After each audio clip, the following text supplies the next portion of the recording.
Am I the a-hole stories? Am I the a-hole for kicking my friend out of my house even though she has nowhere else to go?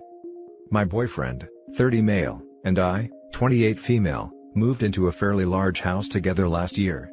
When all the COVID things started getting out of hand, we decided to open up our house to one of our friends, 30 female, and my boyfriend's cousin 19 female.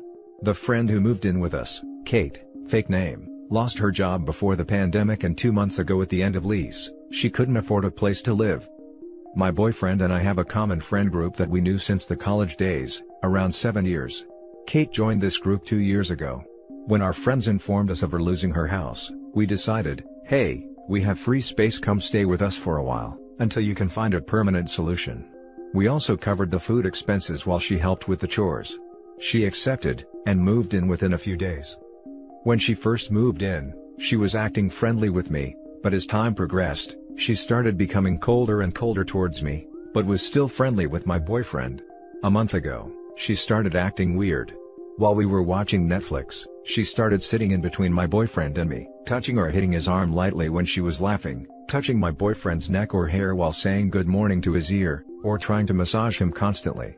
I didn't know what to do, especially because my boyfriend was not saying anything at the time, and I didn't want to be the crazy girlfriend. However, he sat me down a week or so ago, and told me he was extremely uncomfortable by the way Kate was behaving. Let me tell you, I was so relieved that I was not the only one who was thinking she was acting strange, lol. He said, when I'm not around her behavior only increases, and he didn't know what to do, because he was scared of telling me this as he thought maybe he was overthinking it. We decided to speak to her if she did it again and went to bed happy.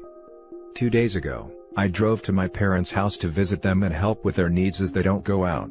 I got a text 2 hours into my visit from my BF, asking me to come back home urgently. When I returned, everyone in the house was yelling and I was very confused. When my BF saw me, he said that he wanted to talk to Kate about what she has been doing was making him uncomfortable, and apparently, she didn't take this well, because she said she did this with everyone, and when I took my boyfriend's side, more yelling and calling names happened. We told her to get her things and get out. I thought our friends would take our side when we told them about this, but now the whole group is divided. Most of them said yes, she was wrong if she was making us uncomfortable, but that, she is just a touchy person, and we were a-holes for kicking her out in a pandemic when she had nowhere else to go to. I trust my boyfriend very much, as he has been nothing but an honest partner for the past 5 years. He said he decided to talk to her because she kept caressing his arm and touching his thigh, and he hated it. So, I wanted to ask, am I the a-hole for kicking her out? Now for the top comments. Not the a-hole. If it was a male friend touching your inner thighs and giving you unwanted massages, people would be disgusted. Why is there a double standard for men? 100% agree with this. If a guy friend was doing this to me, I would definitely raise hell, but my boyfriend was even scared of telling me in case he was not taken seriously. I felt so apologetic towards him for making him feel that way, so I'm baking for him and his cousin today, haha. Not the a-hole. She is sensitive is code for, she rocks the boat and everyone else needs to work extra hard to steady it. Don't steady the boat. If they think you are jerks, tell them they can take her in. You deserve to not feel uncomfortable in your own home. Beyond that, a core tenet of consent is that the behavior is unwelcome. When told explicitly, the offender needs to back off, not claim they did nothing wrong. That is how nice guys behave, and apparently Kate does too. We had a huge argument with the friends over this. They thought as long as she apologized, which she didn't, because she didn't think she did anything wrong, we shouldn't have kicked her out. We talked to them before she moved in, whether someone else can take her in, but they all had valid and personal reasons on why they couldn't. As far as I know, no one offered so far either. Not the a-hole. Saying she is like this with everyone sounds like BS, she doesn't do it to you. She was being flirty and making advances on your boyfriend. It looks like she has a crush, and no respect for boundaries or consent, and it was only going to be a matter of time before she tried to take advantage of him. Innocent people are usually apologetic, guilty people throw tantrums and claim to be the victim. Because of the character count I couldn't add this, but she and I were never really close to begin with because of clashing personalities. I am more of an 80-year-old grandma on the inside and she is very live loud type of person. I don't know if she had a crush, but her developing feelings in 2 months seems a little weird to me. So I questioned myself a lot. Now for the next story. Am I the a-hole for being mad at my wife for moving my son's stuff out of his room? I, 37 male, lost my son in 2016 from leukemia. I was a single parent, and taking care of my sick son on my own with no one to show support or offer help. He passed away at the age of 11. He always loved sports such as hockey, soccer, and he used to decorate his room with sports posters on the wall, sports-related toys in the shelves and that kind of stuff. When he was in and out of the hospital, he'd decorate his room even though he had little energy. He loved to do it and considered his room his safe place. This is hard for me to even talk about, because whenever I walk into his room and see his touch in the room and I'd feel him near. This gives me comfort knowing my son had happy days, even though there were few. His room is the same and I haven't moved anything, I just leave it like it is, not wanting to ruin it. I've been married to my wife for 3 months now. My stepdaughter moved in with us last month and my wife told me she didn't like her new bedroom at all. She saw my son's room several times and said it looked nice, but I didn't think she wanted it. I have 3 rooms in my house, and my stepdaughter started insisting on taking my son's bedroom. My wife asked if I wanted to change my mind, but I told her that this is my son's room and it will stay this way. My stepdaughter didn't like that, and took it as in I have no respect and consideration for her feelings. I already explained to her, but she won't understand. Even though her room is the same size as my son's. My wife wanted to give the room to her daughter, seeing that it's the right thing to do, and said that I was giving it too much thought. I told her no, and that was it. But yesterday, my stepdaughter called me and told me her mom was busy moving her stuff into my son's room. She probably thought that I knew, so she was surprised that I was upset. I got home and my wife told me that all my son's stuff is in the other room, and all she did was just switch rooms. I couldn't believe it when I saw my son's room upside down. I was so mad. I told her she wasn't allowed to take the room without my consent, and she said that I wasn't being supportive and a good parent to my stepdaughter when I'm behaving like this. I told her this had nothing to do with her, it's about my son's memory. The room has been like this for years, and for her to empty it and move out his stuff like that felt wrong to me, no matter how she tries to explain it. She and my stepdaughter are being quiet and my wife thinks I'm being selfish and unfair to my stepdaughter, even though I helped organize her room when she first moved in. Now for the top comments. Not the a-hole for being mad that she did this without your approval, and I'm so sorry for your loss. With this said, it may not be mentally/emotionally healthy to keep your son's room as is, but this is something you have to get to in your own time, possibly with the help of a therapist/grief counselor. Being forced to change it when you're not ready, probably isn't going to help you long term, but it would be something to discuss with a professional as soon as you can.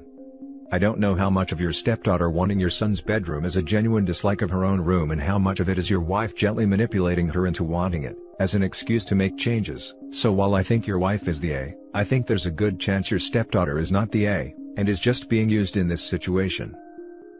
Looking into what they call complex grief may help OP with reconciling past and present. My sincere sympathies on the loss of your son OP. 1. Sorry for your loss. 2. Not the a-hole, because it wasn't her place to decide her daughter's feelings were more important than yours. 3. You do need to talk to a professional about your grief, since the shrine to your son isn't exactly healthy mentally, even though it gives you comfort. 4. That your wife did this, says that 3 months in you all may need a professional to talk to together, whether counselor or attorney. I vote for an attorney. That's incredibly inconsiderate. Not the a-hole. Your wife completely violated your boundaries and wishes. It was a gross overstepping and shows a complete lack of respect for you and your feelings. How you chose to proceed is up to you, but you are in no way the a-hole. Perhaps family counseling would be helpful? Your stepdaughter comes across as entitled, but that might partly be due to her age. Your wife on the other hand. I honestly can't fathom how she ever thought what she did was okay. Someone else suggested she was the main person pushing for the change. It could be she felt the room wasn't healthy or was a reminder of your past, but whatever the case, she had no right to do what she did. Have you spoken to a grief counselor about the loss of your son? It might be something you find helpful, as I can only imagine the difficult feelings this situation has brought up for you. I'm not saying this because I think there's anything wrong with how you feel. Grief is completely normal and many parents preserve the rooms of lost children, but it might be helpful to talk to someone who can support you as you process what has happened. She knew that I already said no, but did it anyway. Now she's trying to cause an issue between me and my stepdaughter, by telling her that I don't care for her because I refuse to let her have my son's room. Which is not true at all. My stepdaughter is such a sweet soul, and I'm glad to have her in my life, but her mom is being unreasonable and bitter. Now for the last story. Am I the a-hole for telling my fiancé I don't want his daughter to live with me? I, 33 female, been with my fiancé, 36 male, for 2 years and we're getting married in 2021. He's a single dad and has an 11-year-old daughter who doesn't like me at all, despite how much I try to get close to her. She keeps telling me that she wishes her dad never met me. She calls me names such as homewrecker, and it really hurts. She hid my phone many times and deleted important contacts. She'd call people I have a professional and respectful relationship with and badmouths me to them. I had enough when she took my check that I wanted to take to the bank and threw it away, and told me she did it, to my face. Her dad said she's just a kid and is having a difficulty adapting, but completely ignored that I've been getting hurt because of her. I told him I couldn't take it anymore, and will not have her do these things after we get married. I told him I don't want to live in the same house and he got mad, and said that I was being unreasonable, and that I should give her time and try to understand why she treats me like that. I just don't think I can take any more of this mistreatment and lack of respect. I should mention, 1. I met my fiancée a year after the divorce. 2. I treat her well, but I never try to take her mom's place, which is something she'd mention a lot. 3. Her mom doesn't even try to hide how much she dislikes me and I think her daughter is following her lead. 4. My fiancé doesn't try to even talk about what she did, and say she'll change her behavior with time. Now for the top comments. Whoa. Couple questions. 1. Are you a homewrecker? 2. Where is her mom? 3. Does she spend any time living with mom? Who has primary custody? 4. Does mom do anything to deter/dissuade this behavior? What is her involvement? 5. What does dad do to dissuade this obviously out of line behavior? 6. Did she have behavior problems before you came into the picture? 7. Have you considered therapy for her or all three of you? I think something more deep-seated is up. It's not normal for kids to be this malicious to their step-parents. Edit, not the a-hole after receiving more info. I met him a year after divorce, so no, I wouldn't date a married man. Ever. Her mom hates me and has no problem telling her daughter bad things about me. Her dad does nothing and says I'm too sensitive, and expects me to take it and say nothing. I've suggested therapy but he keeps saying not now. Everyone sucks here. Time for you and your fiancé to get on the same page. This is not a situation you put on the back burner until after the wedding. You're marrying a package deal. You don't get your fiancé without his child, period. End of story. What the daughter is doing is awful and hurtful, I get it, but if you can't sort out a plan of attack with your soon-to-be husband, don't marry yet. Banning his kid from your house isn't helping anyone. As for him, what is he doing to get his daughter help to cope? Therapy? Better or different routines at home? School evaluation? Time to get on it, Dad. Now for the next story. Would I be the a-hole if I don't share my inheritance with my siblings? My grandpa and I always got along great. We watched football, soccer, together, played cards or chess and visited the horse racetrack together. Sadly, my grandpa passed away about 3 months ago. His death hit me really hard, because I used to spend so much time with him. Last week I received a letter from the probate court informing me that I will inherit his old house and most of his assets. My parents inherited his apartment where he lived in his last years to be closer to us, and my older siblings inherited only a small part of his fortune as far as I know. My brother and sister weren't too happy when they heard that I had inherited my grandpa's old house. His house is worth a huge amount of money, we're talking nearly 2 million euros, and my siblings want a share of it.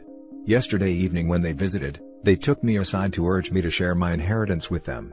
They think it is unfair I got so much more than they did, and think it would be only fair to divide the inheritance by 3.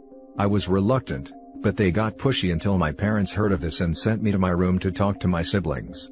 I don't know exactly what then happened, but I heard loud voices and apparently my siblings left the house furious. Now I don't exactly know why, but I don't really want to share my inheritance. I feel like my grandpa wanted me to have it, but I'm also not sure if I'm just being greedy. Would I be the a-hole if I don't share my inheritance? Edit, I'm 17 female, my brother is 22 and my sister is 24. Now for the top comments. Not the a-hole. You had a better relationship with your grandpa than they did, and the inheritance reflects that. Don't budge on it. your grandpa left it to you. Also, want to drop this here because OP's parents sound like parents of the year for standing up for her. Right? When do we ever get parents actually saying something to the extent of, OP had a better relationship out of love, back off? Not the a-hole. Your grandfather drafted a will and dispersed his assets as his choice. So right now, you are legally in the clear. I'm going to assume that you were the favorite grandchild? You are the one who spent the most time with him? That's probably why there is an unequal split. There is a reason that your siblings are being less favored. It sounds like your parents have good heads on their shoulders. Talk to them about this to get some clarity. Also, none of this has to be done tomorrow. If somehow things change and you choose to split the inheritance, there will be no difference between today and 3 months from now. Don't make any rash decisions. You will not benefit from moving quickly. Edit. I would also advise posting this to Financial Advice. They also have a great section on windfalls in their resources which you should read. And that's it for this video, guys. If you have thoughts to share, leave a comment below. Don't forget to hit like and subscribe if you like this content. I'll catch you in the next one. Good day, everyone.